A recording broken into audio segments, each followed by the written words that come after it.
Queridos, a paz do Senhor, é uma honra e um grande prazer estar com vocês em mais uma Escola Bíblica Dominical, direto da EBP, Escola Bíblica de Professores, aqui da ADTO, Assembleia de Deus Ministério Teoflotone. Hoje falando da lição de número 9, que traz por título A Corrupção dos Últimos Dias. Eu quero iniciar essa lição mandando um forte abraço àquelas pessoas que têm compartilhado a nossa lição, têm curtido o nosso canal, se inscrito em nosso canal e principalmente têm estado conosco durante esse período, nos assistindo e nos agraciando em mais alguns estudos da EBP. Quero começar mandando um grande abraço ao meu amigo Lucas, da Assembleia de Deus, Mossoró, do Rio Grande do Norte, Alex Oliveira e o meu amigo Heber Araújo, lá em Poconé, no Mato Grosso, a Sâmila Voideiro, minha grande amiga Sâmila, lá aqui de Teoflotone, que sempre tem nos prestigiado, e também o nosso amigo diácono Josias Martins, aqui de Teoflotone. Grande abraço, meu querido, não esqueci de você.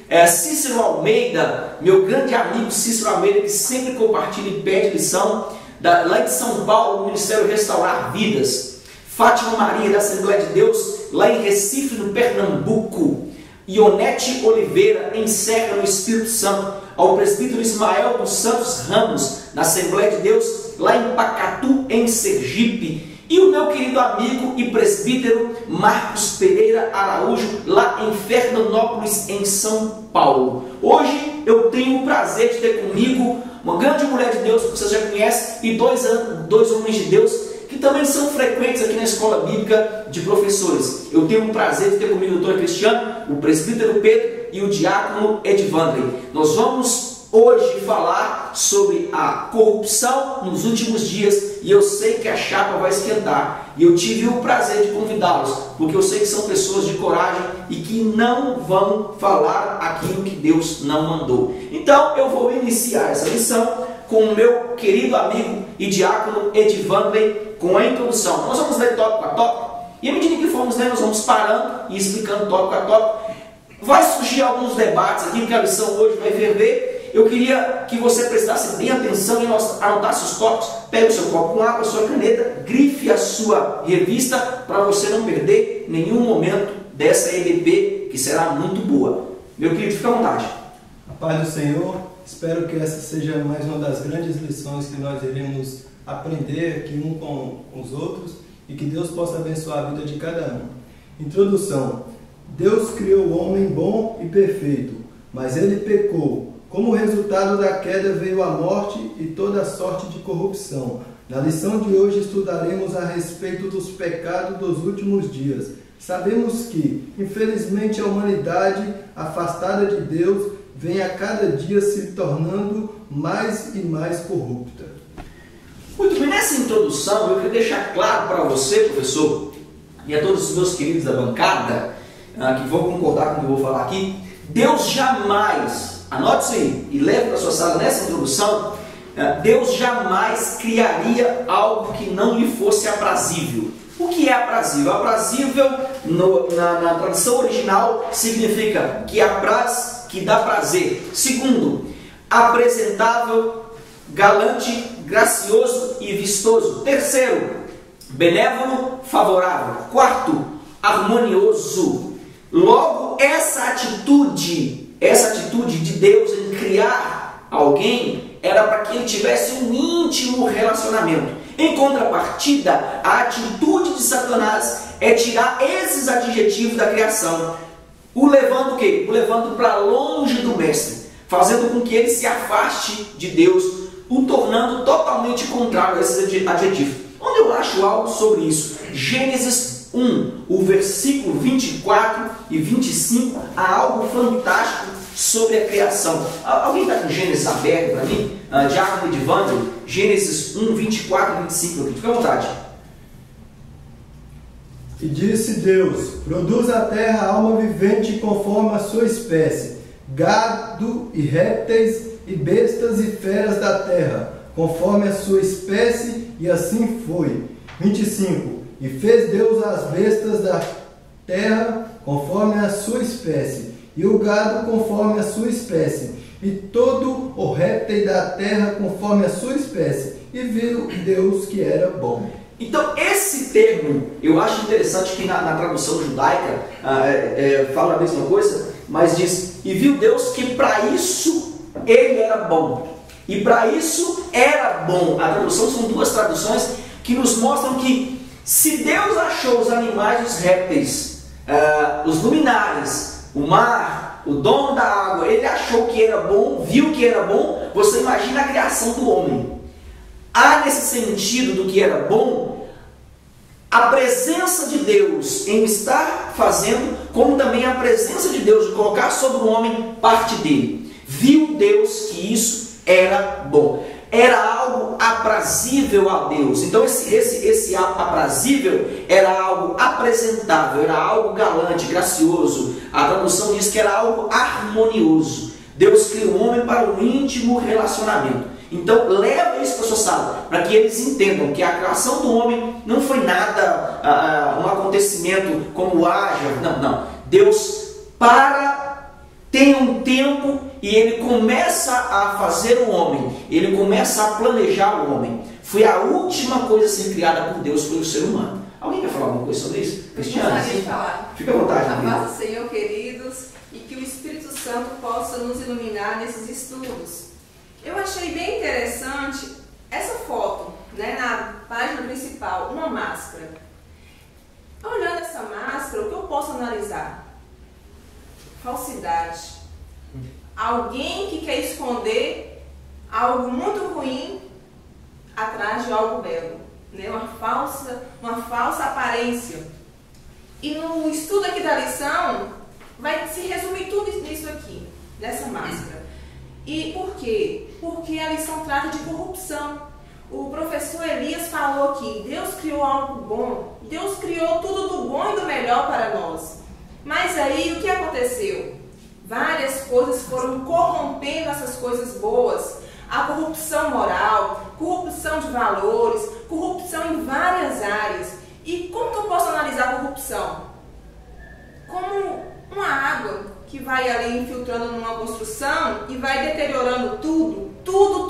Uma hora a base, o alicerce vai cair, não vai aguentar. E é por isso que o Senhor nos alerta, para que nós tenhamos cuidado, para que nós venhamos nos santificar, para que essa corrupção não venha nos destruir. E como fazer isso? Nós vamos aprender hoje. Eu acho interessante, o que a senhora estava falando, que a água ela infiltra e ninguém consegue ver. A nossa base, quando ela não está firmada em Cristo, ela corre um sério risco de ter essa infiltração de Satanás. Hoje, no meio acadêmico e no meio secular, nós vimos pessoas totalmente encharcadas da presença do inimigo. Eu gostei da comparação. Falar alguma coisa, meu querido?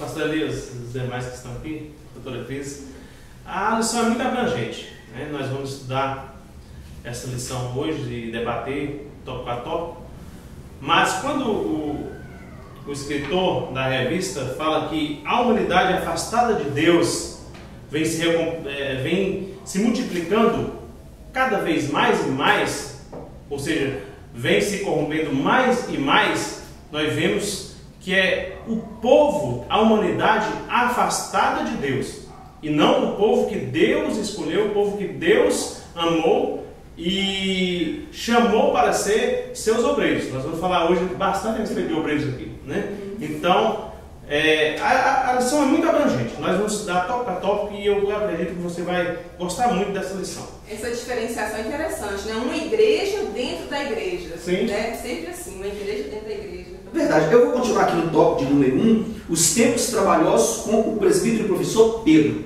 Pode prosseguir, meu querido. Os tempos trabalhosos. Nos últimos dias, Paulo inicia o capítulo 3 falando a respeito da extrema corrupção dos últimos dias. O termo últimos dias não se refere somente ao fim dos tempos escatológicos, mas faz referência ao ataque gnóstico sobre a igreja. O apóstolo mostra a Timóteo o grande desafio que é permanecer fiel ao Senhor em tempos difíceis, quando os falsos mestres parecem se multiplicar. Ele faz uma lista com as características dos falsos mestres, homens sem Deus. Vejamos algumas. Letra A. Amantes de si mesmos. São homens que buscam os seus interesses em primeiro lugar, antes de valorizarem os outros e a obra do Senhor. Eles não têm amor, pois pois o verdadeiro amor não busca seus interesses. Letra B. Avarentos são amantes do dinheiro, fruto do seu egoísmo. Hoje há falsos obreiros que só pregam ou fazem a obra de Deus esperando receber bens materiais. Quero que o meu querido irmão Diaconei continue a letra C. Dando seguimento, letra C. Presunçosos, soberbos, são homens cheios de orgulhos, de arrogância, que se julgam superiores a outros. Sabemos que Deus abomina a altivez e que a soberba precede a ruína. Letra D. Blasfemos. Blasfêmia é ofensa verbal a Deus, porém ela não se limita às palavras. Jesus ensinou que para a blasfêmia contra o Espírito Santo não haverá perdão. Letra E. Desobedientes a pais e mães, ingratos. São péssimos exemplos na família, pois não honram seu pai e sua mãe. São ingratos com Deus, os pais, os amigos, a igreja e todo o ministério. Dando continuidade, profanos e sem afeto natural. São homens que não sabem amar, por isso não respeitam as coisas sagradas. Próximo. Irreconciliáveis, caluniadores, incontinentes e cruéis. Nunca estão dispostos a perdoar e a se reconciliarem. Cometem o crime de calúnia. Nas igrejas, esse crime é ignorado. Raramente se pune um caluniador. Não sabem conter-se, não têm autocontrole, nem domínio próprio. São pessoas impiedosas e desumanas. Eu gostaria de começar comentando. Fica à vontade, querido. Vamos falar aqui primeiro sobre o que é gnóstico. É um termo diferente, né? Eu tenho certeza que o professor Elias vai explicar melhor, mas lendo o glossário teológico do pastor Walter dos Santos, eu achei interessante essa definição. Primeiro, ele vem falando que se trata de um movimento religioso popular da igreja cristã e que falava sobre várias heresias. Mas também fala que esse termo pode ser utilizado como sinônimo para falar com respeito a movimentos religiosos de qualquer período que vão enfatizar o conhecimento espiritual esotérico. E é interessante que o espiritismo bebe nesse movimento. Por quê? Porque ensina que a matéria ela é má e também nega a humanidade de Cristo. Então, assim, é muito interessante quando a gente começa a correlacionar os assuntos, né? E aí, o texto fala sobre esse termo, já foi esclarecido, o pessoal vai falar mais a respeito disso, mas eu gostaria de chamar a atenção que o comentador aqui, ele foi muito, assim, perspicaz ao colocar o termo extrema corrupção. Por quê? Eclesiastes fala, lá no capítulo 1, versículo 9, que não há nada de novo na terra, e realmente não há nada de novo.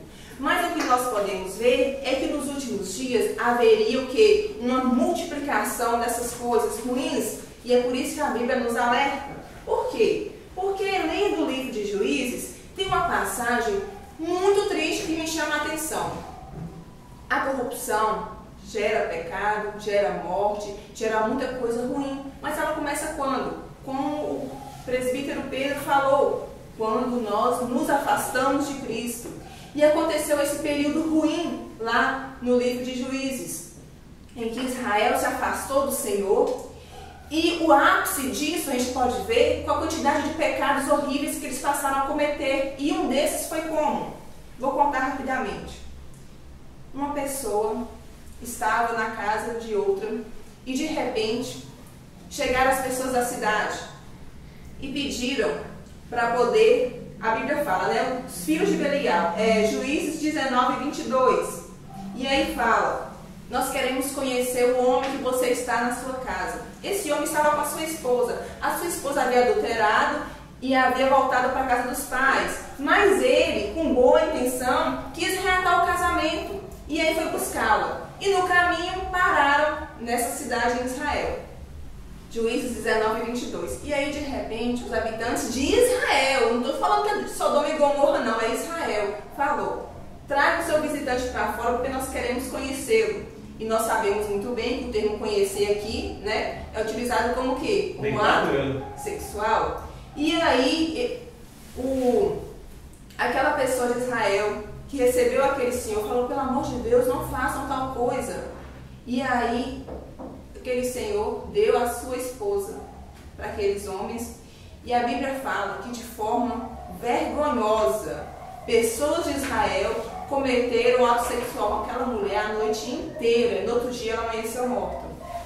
E como ato de protesto, eles repartiram o corpo daquela mulher e mandou para todas as tribos de Israel. Queridos, isso aqui por que aconteceu? Corrupção. Corrupção moral.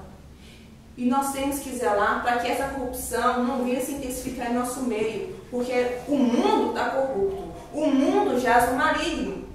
E a Bíblia fala que as portas do inferno não prevalecerão contra a igreja. Mas há uma igreja dentro da igreja. Então nós temos que zelar, né, pelos valores, nós temos que zelar pelos preceitos bíblicos, para que nós não venhamos nos corromper. E eu gostaria também de ouvir os colegas também. Eu gostei desse tópico, que às vezes nós não tocamos nesse assunto até por vergonha de expor esses assuntos na igreja. Eu vejo que a dificuldade enfrentada por Paulo e Timóteo é a mesma que nós enfrentamos nos dias atuais. Não com a raiz do gnosticismo, eu até notei isso aqui, mas com o secularismo que a igreja está vivendo na atualidade. Isso é interessante.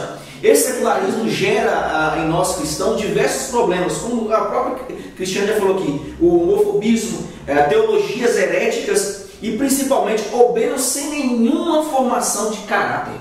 Isso nós devemos falar sobre isso aqui. Eles vão falar um pouquinho sobre isso aqui. Eu vou só dar um pontapé inicial. O tópico A que o presbítero Pedro leu fala: amantes de si mesmo. Vai se destacar nessa tese a preocupação que ele tem somente com o seu reino e não com o reino de Yeshua. Ele preocupa com o quê? Com o meu reino, a minha igreja. Mas a minha igreja é num padrão financeiro, não num padrão ético. Já o termo avarento, e eu gosto de ligar uma coisa com a outra, e eu queria que você anotasse que o ato de se tornar amante de si mesmo gera a avareza. A avareza na versão grega é pleonexia. O que é pleonexia? Pleonexia significa ganância, insaciabilidade. Nunca ele está satisfeito. Há um texto de 1 Timóteo 6, o versículo 10, que explica bem o que nós estamos vivendo e o que Paulo e Timóteo também estão vivendo. Que é algo que causa repúdio em nosso meio. Achou para mim, meu querido? Diácono Leite, fica à vontade, meu querido. Porque o amor do dinheiro é a raiz de toda espécie de males. E nessa cobiça alguns se desviaram da fé e se transpassaram a si mesmo com muitas dores.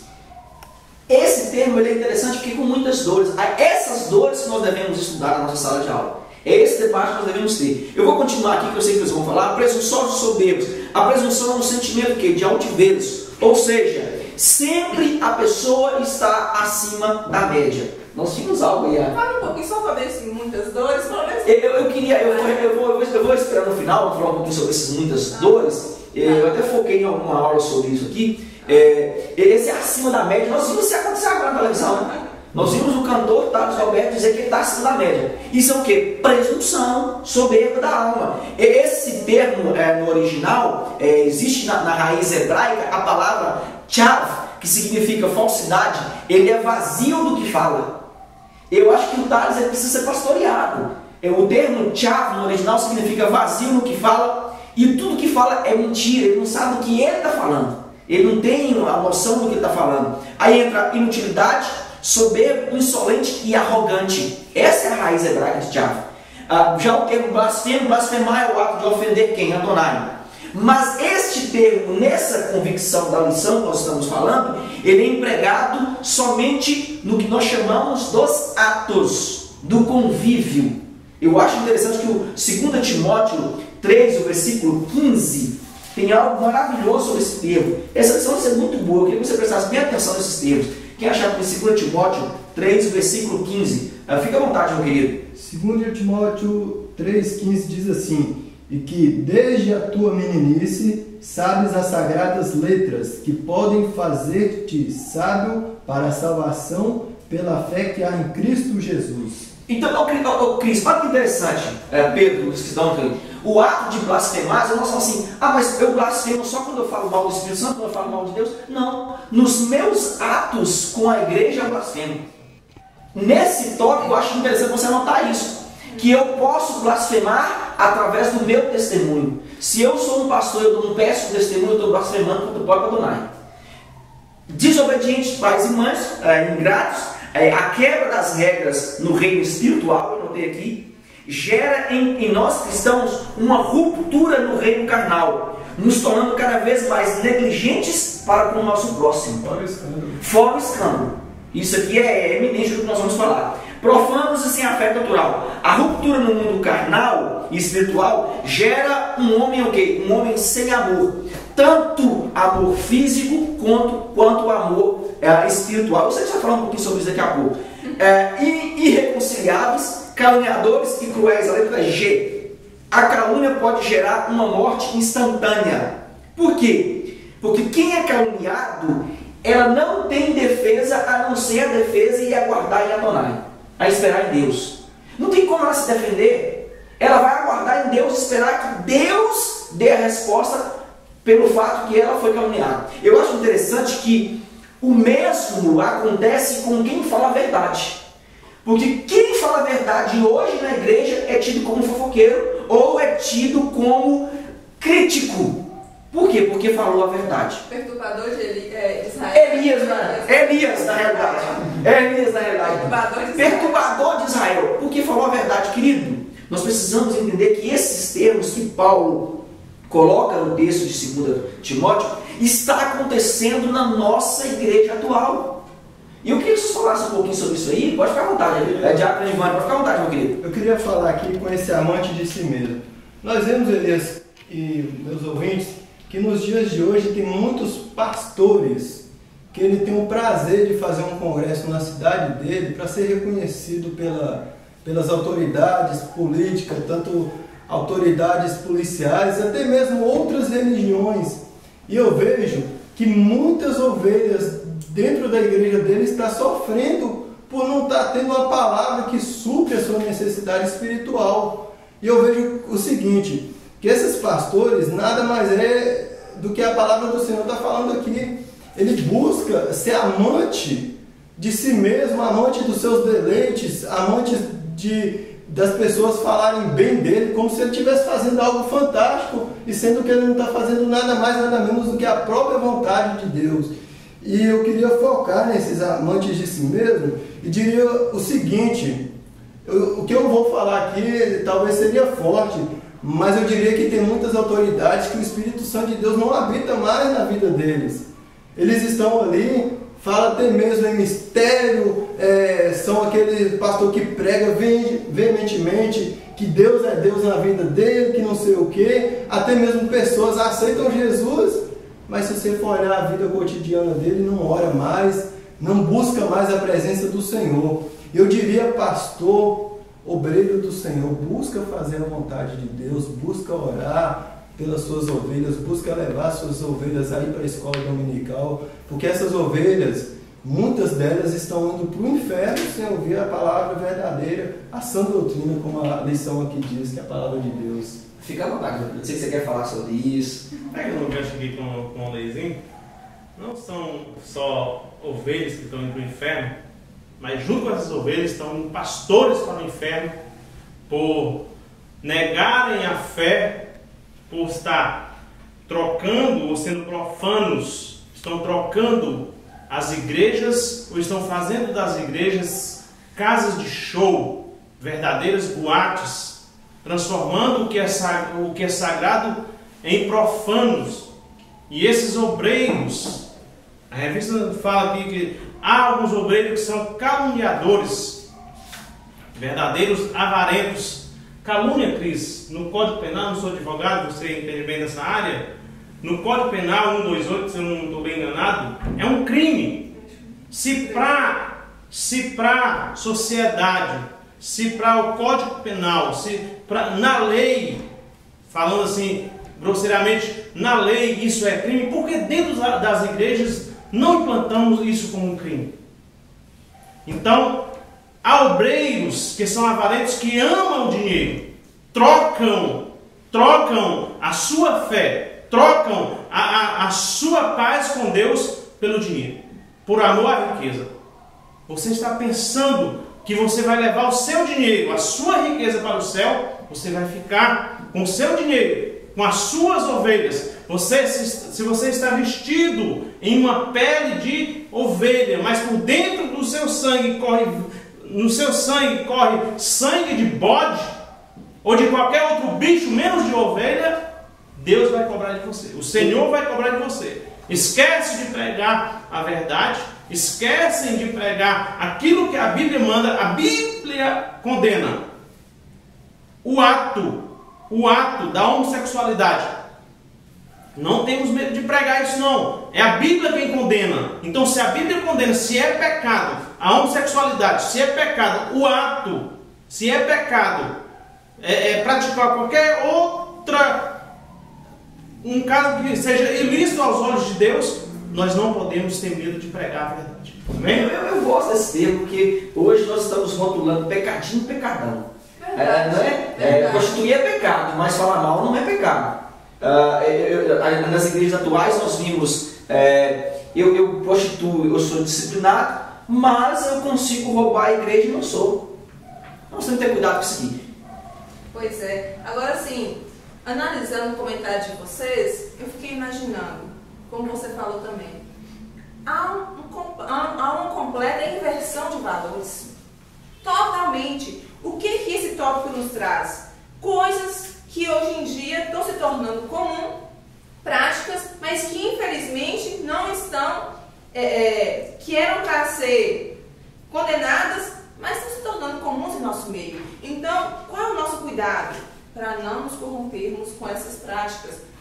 Nós precisamos nos santificar, nós precisamos ser diferentes, nós precisamos ser a igreja que Cristo realmente chamou para fazer a diferença nesse mundo. Se você é condenado por falar a verdade, querido, continue falando a verdade. Doa o que o doer.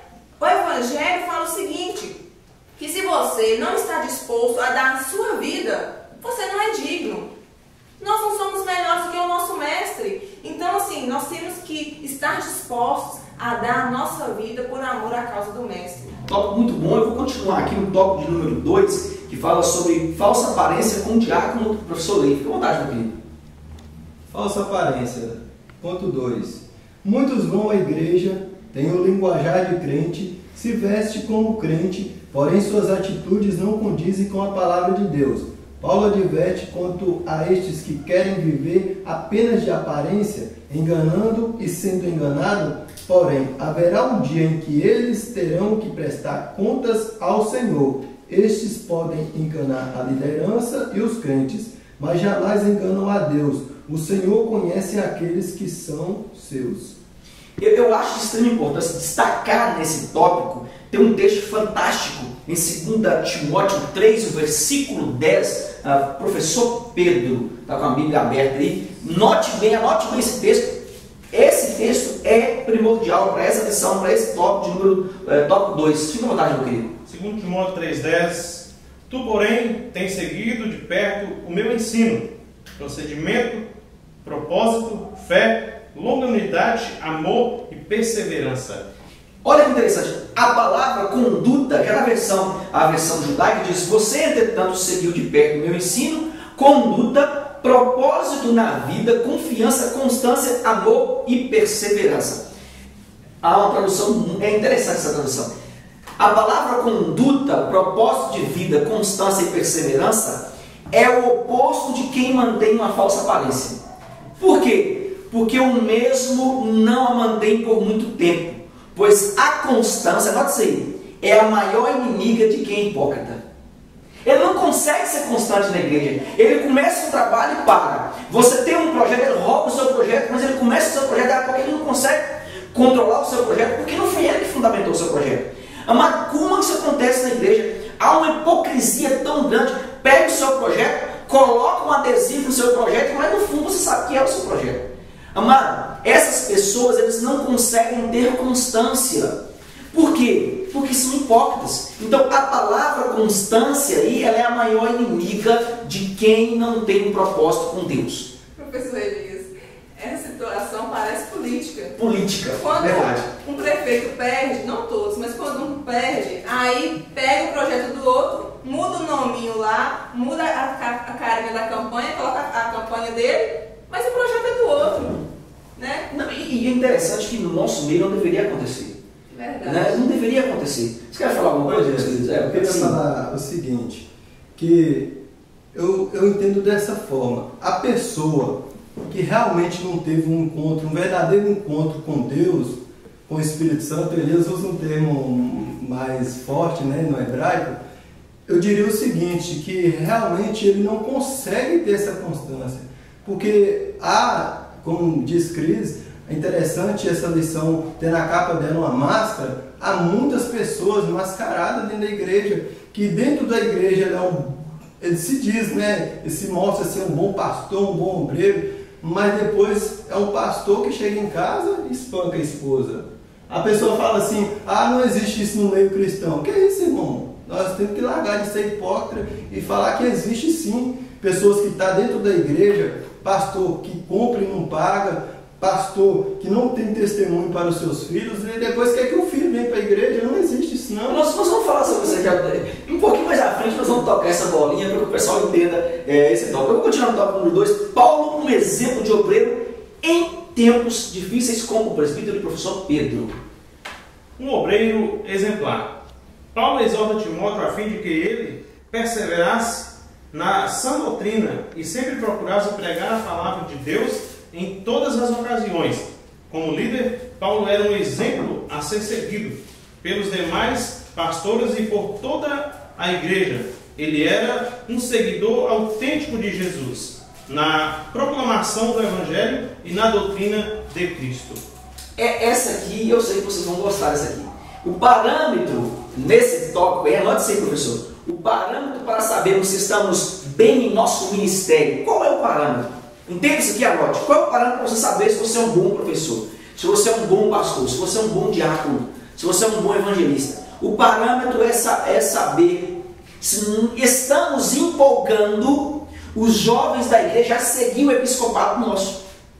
Esse é o parâmetro. Se eu tenho pessoas que querem ser mestres, querem ser professores, amado, ele enxergou em você algo bom. Então esse é o parâmetro. Pessoas começam a te seguir. O fruto. É o fruto. É o que nós chamamos de filhos na fé, pais na fé. Esse é o parâmetro. Se você tem alguém que é empolgado e quer ter o mesmo vínculo no episcopado, isso é uma prova de que o seu ministério está dando certo. Entenda isso aqui.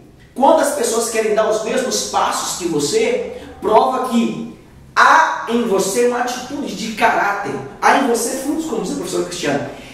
Tem pastores que não conseguem ser referência nem para os próprios filhos, como disse aqui o diácono Edvander. Ele não consegue ser referência nem para a própria família. Continua, só fala, compra e não paga.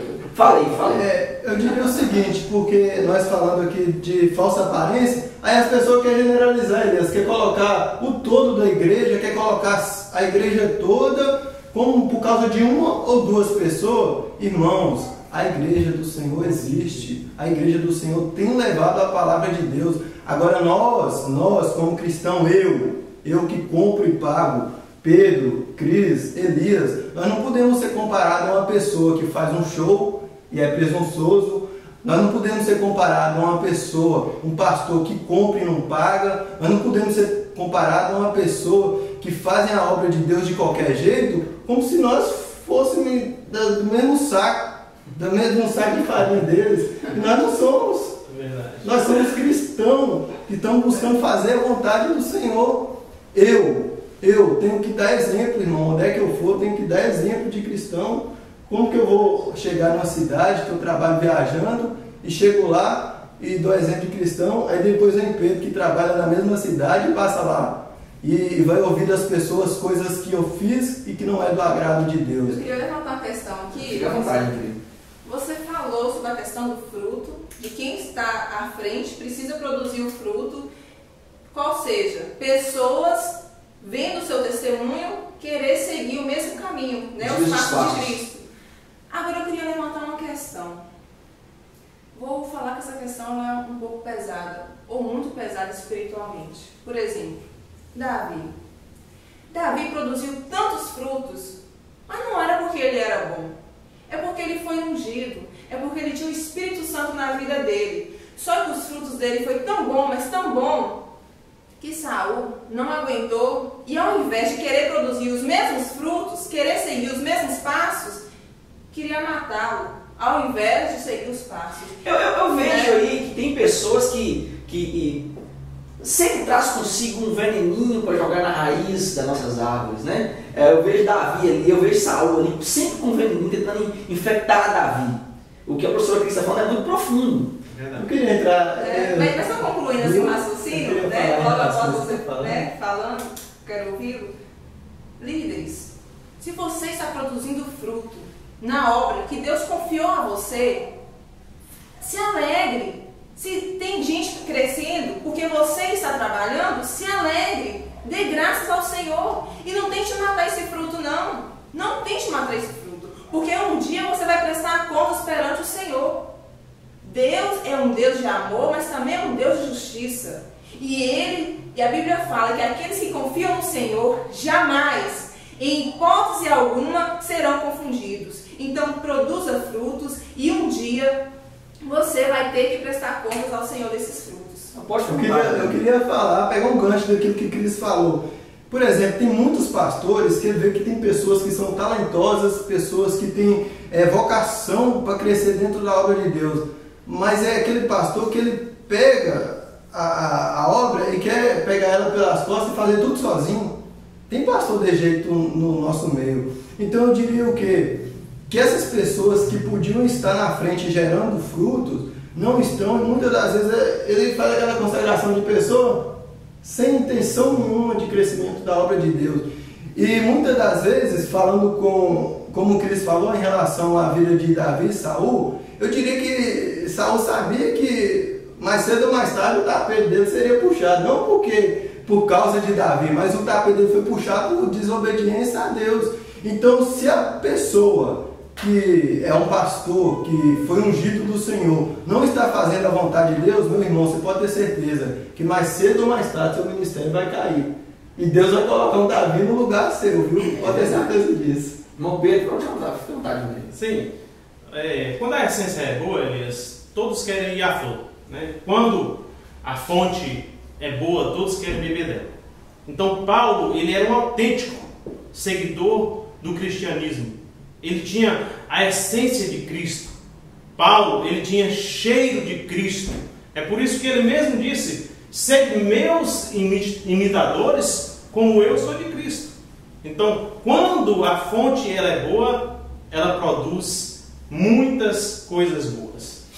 Você está falando isso aí, eu lembrei do texto que está me cobrando aqui. Mateus 7, versículo 19 diz: toda árvore que não produz fruto é cortada e lançada ao fogo. Assim, pois, pelos frutos os conhecereis. Nem todo aquele que diz Senhor, Senhor entrará no reino dos céus, mas aquele que faz a vontade do meu Pai que está nos céus. Muitos naquele dia, isso aqui vai para os pastores que estavam falando isso aí, dirão, e alguns irmãos também, né, dirão, está aqui: Senhor, Senhor, porventura não profetizamos em teu nome? Em teu nome não expelimos demônio? Em teu nome não fizemos muitos milagres? Então lhes direi explicitamente: nunca vos conheci, apartai-vos de mim, os que praticam tais iniquidades. É profundo esse Quer dizer o que, Elias? Nós iremos prestar conta de tudo aquilo que fazemos para a obra de Deus. Verdade, verdade. Eu vou prosseguir aqui no tópico de número 2, diz modo de viver. Muitos exortam, ensinam e pregam com muita desenvoltura.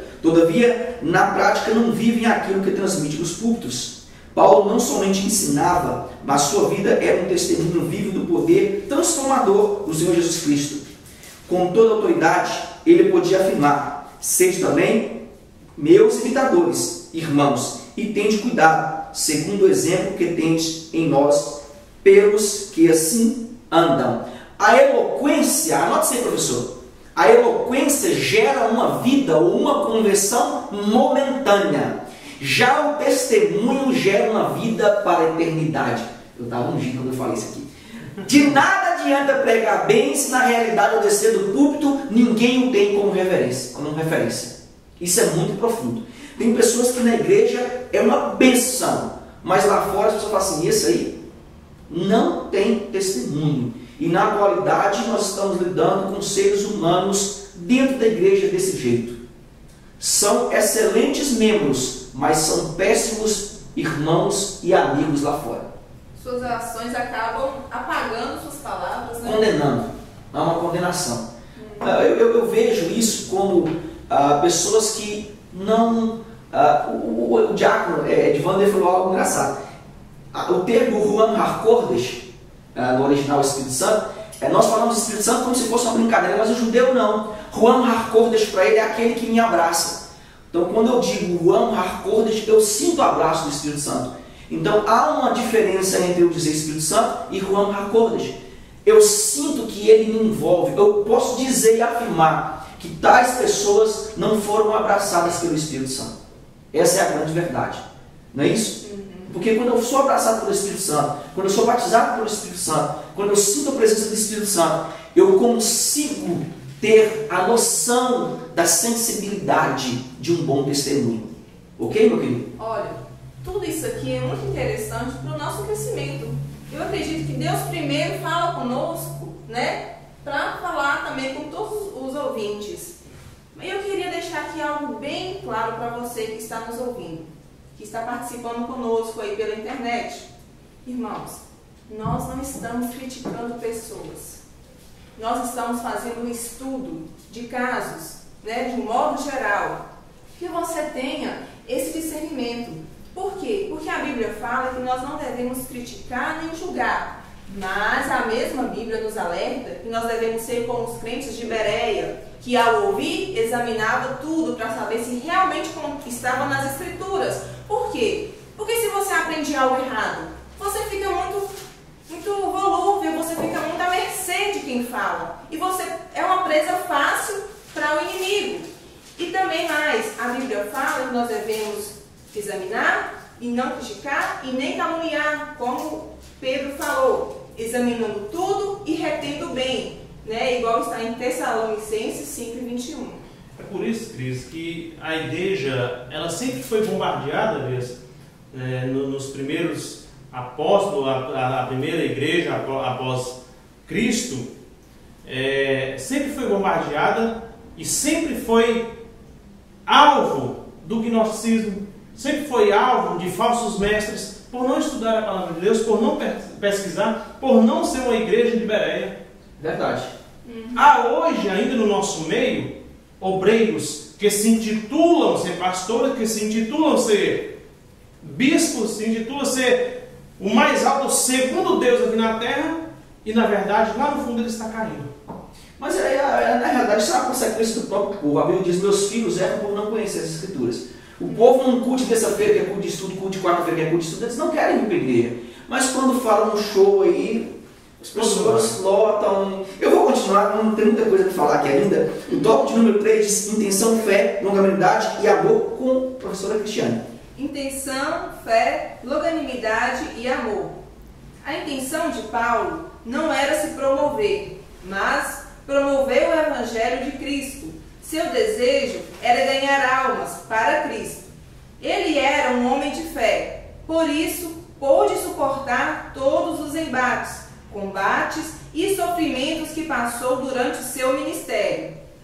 A fé nos faz vencer os embates do ministério. Ser longânimo é ter paciência para suportar os fracos, os defeituosos, os problemáticos. O líder precisa cultivar esse dom, especialmente o amor. Paulo não só falou e ensinou, mas deu exemplo do que é ter amor. Na sua epístola dos 1 Coríntios, ele dedica o capítulo 13 inteiro para falar a respeito da suprema excelência do amor. Eu acho interessante que na atualidade existe uma palavra que precisa ser destaque no meio evangélico. Está aqui intrínseca aqui no meio aqui, que é longanimidade. O termo longanimidade significa estar, ser paciente. Quem é longano é paciente em todos os sentidos. Gálatas 5:22, algo tremendo diz assim, olha o que diz o texto. Mas o fruto do Espírito é o amor, alegria, paz, paciência, afabilidade, bondade, fidelidade, humildade e autocontrole. Eu vou continuar na tecla do Juan Marcordes. Quando a pessoa é abraçada pelo Espírito, ela produz. É impossível você ser abraçado pelo Espírito Santo e não desenvolver esses frutos. Alguém quer falar mais alguma coisa sobre isso? Eu queria falar, Elias, que se a pessoa ela realmente não tiver um encontro verdadeiro com Deus, é difícil dela dar frutos, porque tem pessoas que acham o seguinte, que ter um encontro verdadeiro com Cristo é batizado com o Espírito Santo. Ô, irmão, você está errado. Tem muitas pessoas que não são batizadas com o Espírito Santo, que tem um encontro com Cristo que dá show em muitos, que é batizado com o Espírito Santo. Batismo com o Espírito Santo nada mais é do que um revestimento. É lógico que é bom, todo mundo sabe que quem é batizado com o Espírito Santo, falar em mistério, é uma coisa maravilhosa. Mas ter um encontro com Cristo já é diferente, irmãos. Por exemplo, Moisés não foi batizado com o Espírito Santo, mas foi um dos maiores líderes, ou seja, eu diria que é o maior líder para mim. Moisés fez algo que depois de Jesus Cristo, para os judeus é Moisés. Então, para você ser um bom líder, você tem que buscar de Deus um encontro verdadeiro. Moisés foi ousado, Moisés queria ver a face de Deus. E Deus não mostrou a face dele, não. Deus passou por trás das fendas, né? E tocou na rocha. Mas ele teve um privilégio de saber que Deus passou atrás das costas dele. Eu diria, irmãos, que para a sua igreja ter fruto, se ela não estiver dando fruto, você tem que ter uma intimidade, um relacionamento maior com Deus. Professor, tem uma questão. Longânimo. Será que isso não está sendo visto nos nossos dias como uma fraqueza e não uma virtude? E não uma virtude. Eu estava pensando sobre isso aqui agora, é verdade. Né? Porque, olha só, Paulo, assim, eu sempre admirei Paulo. Porque Paulo, ele era um homem assim, de muito conhecimento, mas esse conhecimento, diante de Deus, para ele não era nada. E ele tinha, assim, sabe, esse discernimento. Foi algo muito importante no ministério, mas ele sabia dar importância realmente ao que precisava de importância, que era a presença de Deus na vida dele. E ele aqui o comentarista nos fala que Paulo venceu por quê? Porque ele era um homem de fé, porque ele era longânimo, e não porque ele tinha muito conhecimento, e não porque ele era uma pessoa muito eloquente, e não porque ele tinha um jurídico muito bom, ou não porque ele tinha pessoas de muito conhecimento ao seu redor, não, porque ele era um homem de fé. Né? Nós precisamos ser pessoas de fé, homens de fé, mulheres de fé, que vivam o Evangelho em toda a sua intensidade, e não... eu vou ser crente nessa área, mas nessa área aqui acho que eu vou recorrer aqui ao irmão Elias, que tem um conhecimento bom, né? Eu vejo pessoas que, na realidade, elas querem colher bênçãos sem plantar bênçãos. Aí há um texto magnífico em Gálatas 6, o versículo de número 7, diz: não se iludam, ninguém faz Deus de bobo. A versão judaica que eu estou lendo: a pessoa colhe o que semeia. Quem continua a semear no campo da velha natureza, a fim de cumprir suas exigências, posteriormente colherá destruição. É que eu leio o Pentecostal? Lê a versão pentecostal. O Pentecostal diz assim: não erreis, Deus não se deixa escarnecer, porque tudo o que o homem semeia, isso também se fará. Então, meu amigo, tem gente aí plantando tanta coisa na igreja, tá querendo colher bênção aí, fazendo a barganha com Deus. Vou ficar à vontade, meu amigo. Ser eloquente, como o Cris falou, falar bonito, ter uma boa oratória, isso é um dote pessoal, né? Agora, ter longanimidade, isso é um fruto do Espírito Santo. É aquilo que você falou. O que tem muitos pastores, não estou criticando os pastores em geral, mas o que tem de pessoas que sabem falar bonito, que tem um vozeirão, que tem uma boa oratória e não tem esse dom maravilhoso da longanimidade, é triste. E existe muito isso no nosso meio. Elias, eu sempre ouvi dos pregadores, e sempre, desde quando eu aceitei a Cristo, que para o obreiro ser um bom obreiro, ele tem que ter cheiro de ovelha. Mas o que eu queria saber de você, eu queria ouvir da sua boca. O que você me diz desses pastores que, quando termina o culto, entra no carro dele e não tem aquele contato com as ovelhas? Talvez a ovelha quer falar alguma coisa, algum aconselhamento, mas o pastor não tem aquele tempo determinado para a ovelha. Meu querido, eu vou ser enfático de falar. Eu sou suspeito por essas coisas. Isso pra mim, ele é mecânico, ele não é pastor. Eu gosto tanto de carro que eu tenho que abrir a oficina pra ele, não é pastorear. Pastor tem que cheirar ovelha, não tem que cheirar carro. Eu vou continuar aqui no tópico número 3, que diz: o ensino da palavra de Deus em tempos difíceis, com o diácono de Wanley. Prossiga, meu querido. O ensino da palavra de Deus em tempos difíceis. Primeiro ponto, o valor do ensino bíblico. Na atualidade, é imprescindível que os líderes invistam recurso e tempo no ensino da palavra de Deus. Somente o ensino bíblico ortodoxo conduz o homem à santidade e à santificação. O ensino da palavra de Deus é instrução que leva o homem a viver de modo justo e digno. Nesses tempos difíceis em que estamos vivendo, necessitamos de líderes dedicados ao estudo e ensino das Escrituras Sagradas. Eu fiz uma pergunta para mim hoje, que eu queria que você anotasse essa pergunta. O combate à heresia inicia em minha vida como? Aí eu estava perguntando isso para mim. Eu era preguiçoso, eu vou assumir aqui que para estudar era complicado. Aí eu fiz essa pergunta para mim. Aí a resposta foi de imediato. Quando eu entendo que preciso combater a preguiça que existe em mim, que é carnal, e não imposta por Satanás. Que muitos falam assim: ah, mas eu não consigo estudar porque Satanás me atrapalha. Não, é preguiça mesmo. É verdade. Não sejamos hipócritas, né? Satanás se levantando contra mim. Eu assim, mas eu nem sentei ainda. Entenda, meu querido. De que maneira que eu combato isso? Tirando um tempo para estudos, investindo um tempo acadêmico, bíblico. Entenda isso. E principalmente incentivando meus colaboradores a crescerem no conhecimento. É por isso que Pedro diz: crescer primeiro o quê? Na graça, depois no conhecimento. Prossigamos em conhecer. É magnífico, amado. Vocês é magnífico. Amado, nós precisamos ter um tempo para a academia bíblica. Precisamos ler livros, precisamos estarmos atualizados como pastor. Tem pastor que tem preguiça e fica culpando Satanás. É porque eu... Não. Pode falar, fica à vontade, escrito. Essa palavra santificação, como isso é pesado em nosso meio desses dias. Por quê? Porque a gente convive com pessoas pecadoras. Nós somos pecadores, né? Só que você precisa ser santo. E o que é ser santo? A Bíblia fala o quê? Que nós devemos nos santificar. Ser santo é ser separado. É você ser separado do que é profano, daquilo que vai te atrapalhar no serviço de Deus. E tem hora que nós somos levados a pensar de forma equivocada, de forma errônea. Para eu ser santo, eu não posso andar com quem não é crente. Não, meu querido, isso é errado. Você é sal. Quem é sal tem que andar com quem não é sal. Por quê? Para poder temperar. Se você for andar só com quem é sal, vai virar problema, vai salgar, vai trazer muita complicação para a sua vida. Você precisa andar com quem não é sal, para você fazer a diferença. Só que aí você não pode seguir o exemplo da pessoa. Você que precisa ser luz, você que precisa ser um exemplo. Daí você vai precisar da ajuda do Espírito Santo, para que você venha se santificar, mesmo convivendo com pessoas ao seu redor que não tem nenhum temor a Deus.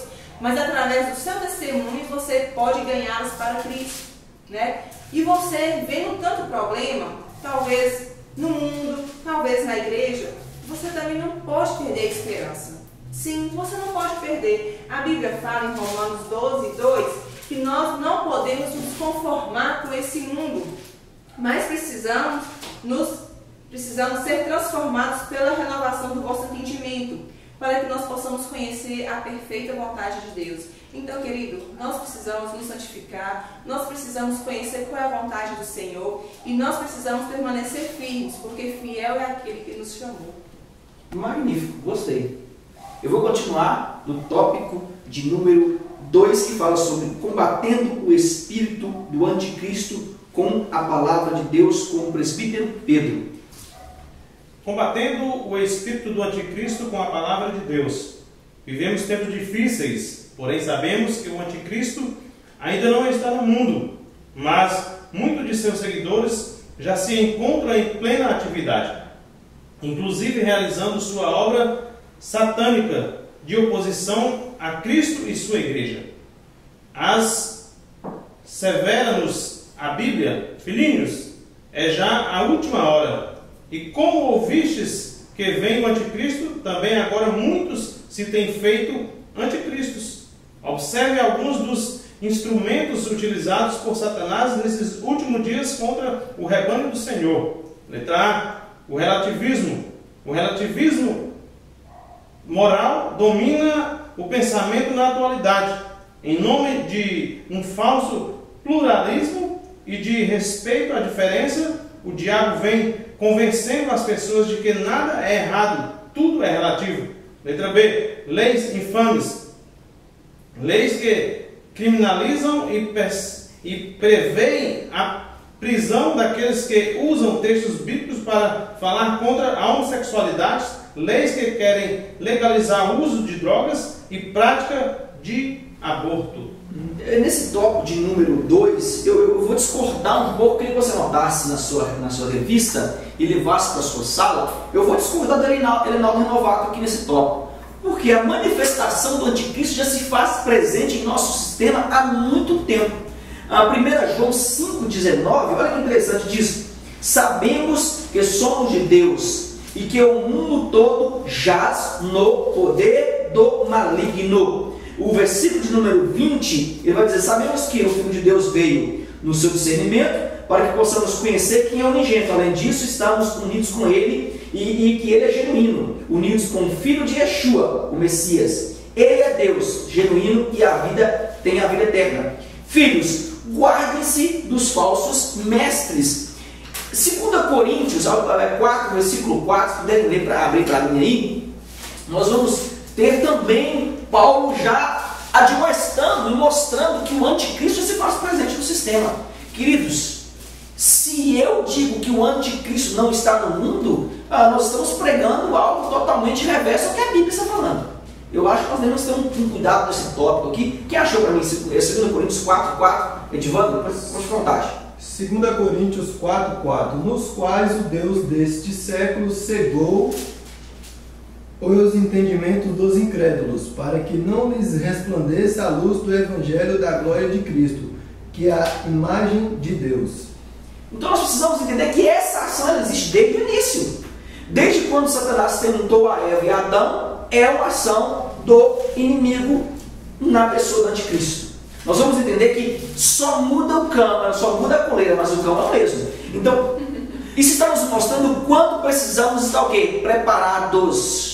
Não só no quesito bíblico, eu queria deixar isso bem claro para a sala de aula aqui, é por isso que eu trouxe a senhora aqui, mas no sistema político e principalmente legislativo. Tem pastor que acha que você deve conhecer Bíblia. Aí ele tem um problema quando se fala no setor jurídico, e ele vai para lá e fala assim: mas eu sou cristão, envergonhando o nome do Evangelho. Chega um problema todo errado e vai para frente do juiz falar que é cristão, meu querido. Tem que conhecer um pouquinho de cada coisa. Estou errado? Não.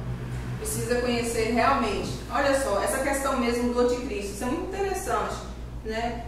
O sistema, o anticristo não é só uma figura, é também um sistema. Um sistema. E, querendo ou não, todo o sistema já está se programando para receber a figura, né, incorporada lá de acordo com a Bíblia fala.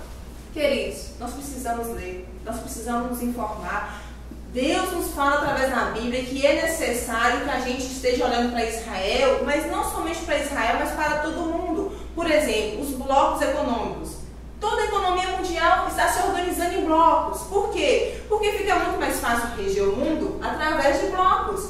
Olha só, nós também vemos aí a questão da crise econômica que teve nos Estados Unidos, a mais recente, com um problema lá imobiliário, e isso afetou o mundo inteiro. Aí eles começaram a pensar: olha, precisamos de regras mundiais para a economia, para que nós possamos o quê? Nos precaver, ou seja, controle único, Nós também temos a questão legislativa, querendo ou não. O povo querendo ou não, as leis estão sendo aprovadas para o casamento homoafetivo, queira você ou não. Olha, eu estava vendo com relação à Europa, países desenvolvidos, primeiro mundo, onde o povo é ouvido, e lá o povo estava protestando contra. Eu fiquei assim, sabe, me chamou a atenção o povo protestando contra, mas aí aprovaram. O legislativo de lá aprovou, o povo querendo ou não. E quando o legislativo não aprovou, se negou a aprovar, porque o legislativo representa a vontade do povo, o judiciário local foi lá e aprovou. Fez através de julgamento. Nos Estados Unidos, recentemente, nos Estados Unidos não há uma legislação única. Geralmente, cada estado tem a sua própria legislação. O que o órgão máximo do Poder Judiciário fez? Legalizou. Os estados que não queriam legalizar, o órgão máximo do Judiciário nos Estados Unidos legalizou. Então, lá hoje, todos os estados são obrigados a fazer o casamento homossexual. Então, queridos, olha, a Bíblia está aí, falando, filho, preste atenção, olha os acontecimentos do mundo, Jesus está às portas, Jesus está voltando, e glória a Deus por isso. Mas nós precisamos ter cuidado para que a gente não fique ao soar da trombeta. Eu vejo essa questão, eu sempre falo nos meus estudos de Apocalipse, que o anticristo vai se apresentar em 3 correntes, ou religiosa, ou política, ou tecnológica. Ou as 3, né, Deus? Ou as 3 de uma maneira, mas vai se apresentar nessas três maneiras. Eu acho interessante que a palavra aí, empregada pelo Arinaldo Renovato sobre relativismo, o que é relativismo? É uma corrente que nega toda a verdade absoluta e perene, assim como toda ética absoluta, ficando a critério de cada indivíduo definir a sua verdade e o seu bem. Opõe-se-lhe o fundamentalismo, que afirma peremptoriamente a existência de algumas verdades e algumas normas fundamentais. O que é relativismo? É que tudo é relativo. Eu penso o que eu acho, o que eu devo, o que eu acho, que Deus existe, que não existe, eu crio o meu próprio Deus. Tudo hoje é relativo no mundo. O homossexualismo, quando você perguntar para alguns cristãos, é relativo. Não é relativo não, a Bíblia condena, meu querido. Tem algumas coisas que as pessoas querem trazer para o relativismo e não é relativismo. Se a Bíblia condena, nós precisamos estar de acordo com a Bíblia. Mas é importante a gente fazer a seguinte distinção. Não existe só o pecado de homossexualismo, não. Às vezes, a gente vê tantos outros pecados, igual já foi falado aqui hoje, o pecado da mentira, o pecado da calúnia e outros mais, que têm efeito tão devastador quanto o do homossexualismo. A questão é, nós temos que falar, o homossexualismo é pecado. A Bíblia condena, mas nós temos que amar o pecador, porque Jesus pagou um preço muito caro por essas almas. Nós podemos ter amizade com homossexuais, nós podemos conviver com homossexuais, né? E devemos. A Bíblia condena o ato do homossexualismo e não o homossexual. Bem explicado. O Senhor ama o homossexual, Ele quer salvar todos. Eu vejo algo fantástico nisso. Pode abrir a câmera e pegar a bancada toda aí. Eu vejo algo fantástico nisso, vocês vão concordar comigo. Que não é o ato do pecado, mas o que vem antes do pecado, que é o ato da desobediência. Sim. Jesus diz, se você olhar e cobiçar, você já pecou. Então, está no ato da desobediência, não o ato em si. É o ato de desobedecer. Eu peco contra Yeshua quando eu desobedeço. Tem pessoas que acham que, não, só se eu deitar. Queridos, você já pecou só de você marcar um encontro na internet. E você está pensando. Só que você está pensando justamente que você vai o pecado começa quando eu olho e eu cobiço. O Tiago chega a dizer que a cobiça nasce nos olhos. É isso que nós temos que ter cuidado. Falando desse assunto do pecado, eu diria que muitos dos ouvintes que nos ouvem têm Facebook e viu a marcha gay. A parada gay que teve aí, né? Marcha gay não foi não, a parada gay. Então o que aconteceu? Nós vimos um lado muito feio dos cristãos que se dizem cristão, que Deus vai matar, que Deus vai fazer o que tem que fazer. Eu acho que não é por esse lado, é aquilo que Cristo falou, que nós como cristãos, nós temos que abraçar, em vez de fazer com que as pessoas retraiam do reino de Deus. Nós não podemos o quê? é achar que aquela prática que eles estão fazendo é certa, porque não é correta, diante da Bíblia não é correta. Igual Jesus veio e amou as pessoas, mas na cruz ele falou: Senhor, perdoai-os, que eles não sabem o que há uma quebra de protocolo em Jesus, como tem que haver uma quebra de protocolo na igreja atual. Essa é a grande realidade. Tem que haver uma quebra de protocolo. Por quê? Porque nós achamos que o meu sentimento humano é o sentimento de Deus.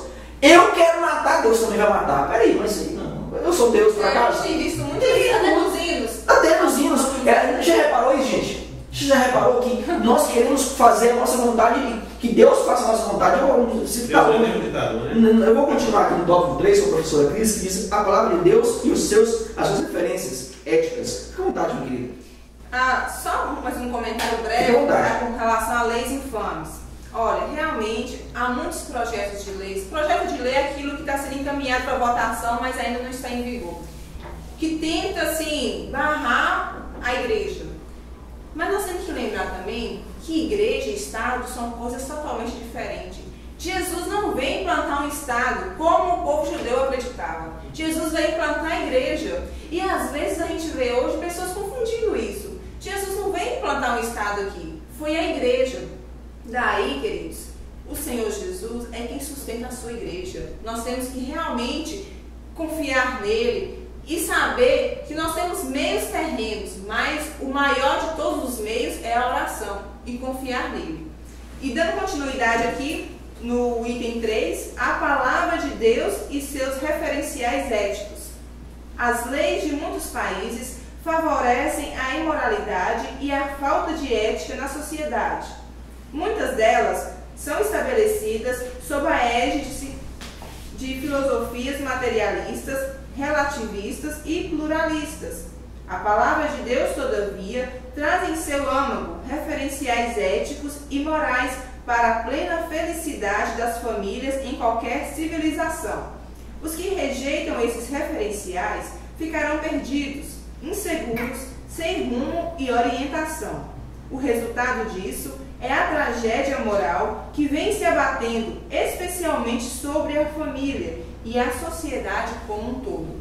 Anote sim, professor. Eu estava fazendo essa parte aqui e eu escrevi algo magnífico. O sistema maligno, a própria professora Cris já falou sobre isso, os meus companheiros falaram sobre isso, mas vocês vão concordar com o que eu escrevi. Deus está encaminhando essa lição aqui. O sistema maligno tem fundamentação para o desenvolvimento de suas teses nas grandes nações, nos mostrando o quanto a igreja ainda está atrasada quando se fala de leis, atitudes filosóficas e principalmente a verdadeira palavra em meio a um sistema corrompido. Ela está muito atrasada. Se a mesma for bem elaborada, nós falamos nessa atitude de palavra, quando nós estamos fazendo esse debate aqui, se essa atitude for bem elaborada e discutida dentro de uma estrutura ética, nós teremos uma grande pluralização do evangelho genuíno em todos os 4 cantos do mundo. Filosofei aqui agora. Querido, se isso aqui acontecer em diversas igrejas, em diversos lugares, com diversos povos, a pluralização do evangelho seria rápida. Nós não queremos concordar com a igreja do vizinho porque ela não usa a saia. Eu não quero concordar com a igreja vizinha porque ela não corta o cabelo. Aí eu crio o meu reino. O de lá cria o reino dele, o outro cria o reino dele, o outro guarda o sábado do outro. E nós criamos pequenos mundos. E o evangelismo não acontece, a evangelização não acontece. A pluralização do evangelho não acontece. Isso é falta de ética, falta de decoro. Nós estamos precisando trocar essa ênfase. Sal demais, muito junto. É verdade, sal demais, muito junto. Alguém quer comentar alguma coisa sobre isso? Fica à vontade, filho. Pois é, como foi lido aqui, a palavra de Deus traz referenciais éticos para uma sociedade decadente. Todos nós precisamos desses referenciais para a gente ser feliz. Para cada um ser feliz, é necessário conhecer o que Deus tem de melhor para as pessoas. Independentemente se elas são crentes ou não, elas precisam desses referenciais éticos. E como o professor Elias falou, o relativismo vai negar toda a ética, negar tudo aquilo que a palavra de Deus traz. Queridos, o mundo nega isso, mas é a igreja. Eu, igreja, você como igreja, será que nós não temos negado também isso? Será que a gente não tem ido de encontro à ética? Por exemplo, quando um ministério pede para um pastor para a esposa de um pastor: minha filha, não fale dos erros do seu esposo. O coitadinho cometeu um adultério. Não fale para a igreja, senão vai estragar o ministério dele. Querido, isso é ético? Querido, será que Deus, que conhece o meu coração e o seu, não sabe desse problema? Você que pediu isso para essa irmã, isso é ético? Irmã, você que aceitou isso é ético? Nós temos que questionar esses valores. O nosso padrão tem que ser a Bíblia. O meu padrão não pode ser o que eu penso, o que eu quero, o que é melhor para mim. O meu padrão tem que ser o que o Espírito Santo quer para mim. No Antigo Testamento há várias passagens proféticas em que Deus mostra uma vara, um prumo. Querido, se o seu prumo não se encaixa no de Deus, o problema é seu, o problema é meu, não é de Deus, né? Então, assim, cuidado com o relativismo. Ah, depende do ângulo que eu posso ver. Ah, depende do que eu quero. Não, a palavra de Deus é certa, ela é viva e ela é eficaz. E ela é espada penetrante, que vai até a divisão da alma. Queira eu ou queira você. A palavra de Deus, ela é certa. Então, nós temos que ter esse referencial em nossa vida. Eu acho que há uma falta de critério para isso. Eu já ouvi pastores dizer assim, mas é para um bem maior, mas não mentira para um bem maior. É igual Jacó? É igual Jacó? Eu vou muito bem lembrar. Você quer falar alguma coisa? Eu queria falar. Sim, de vontade. Em relação a questões éticas da igreja, questões morais e várias outras questões que nós tivemos debatendo aqui, eu diria que muitas igrejas estão se perdendo.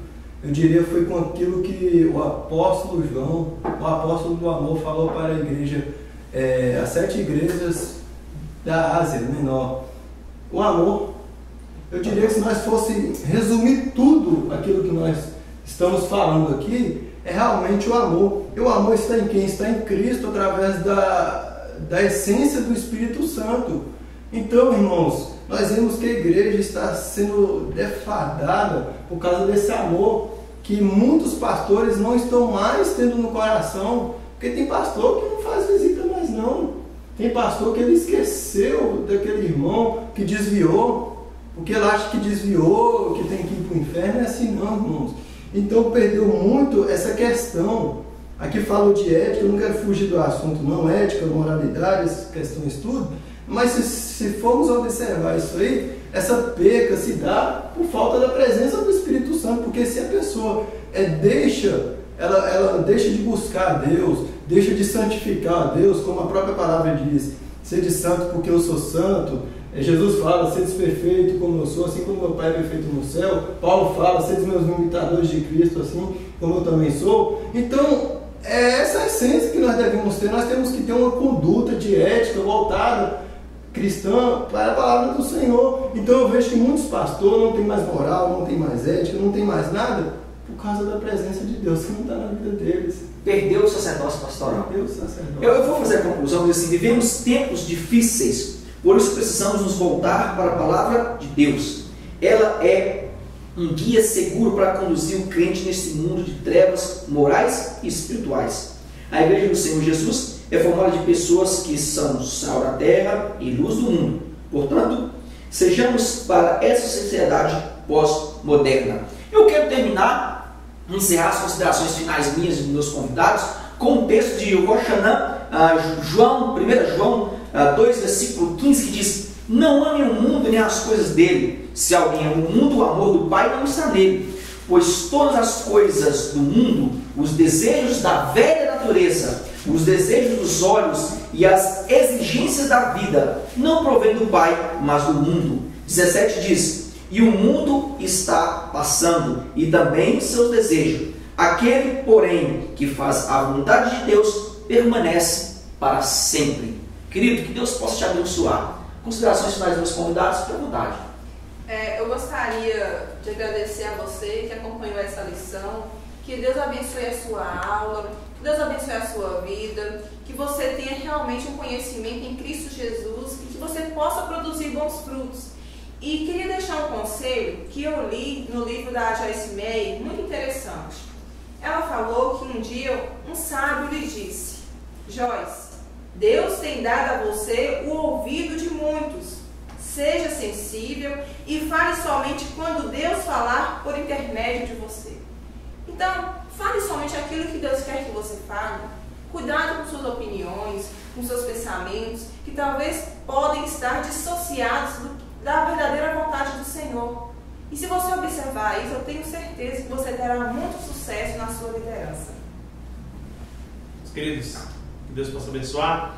É triste, mas o que as pessoas, muitos fazem em nome da ética, em nome da filosofia, em nome da sociedade, enquanto a palavra de Deus e as famílias, o projeto de Deus estão sendo desfioradas. Líderes, pastores, obreiros, faça a vontade de Deus. Esqueça a filosofia, esqueça a sociedade, esqueça, se possível, a ética, mas faça a vontade de Deus. Deus possa abençoar cada um. É um prazer mais uma vez ter aqui com vocês, com os meus colegas, e como de costume o presbítero deixou uma palavra, eu irei também deixar uma palavra aqui para você em Apocalipse, capítulo 1, versículo 3, que diz assim: bem-aventurado aquele que lê e os que ouvem as palavras dessa profecia e guardam as coisas nela estão escritas, porque o tempo está próximo. Que Deus possa abençoar a sua vida em nome de Jesus.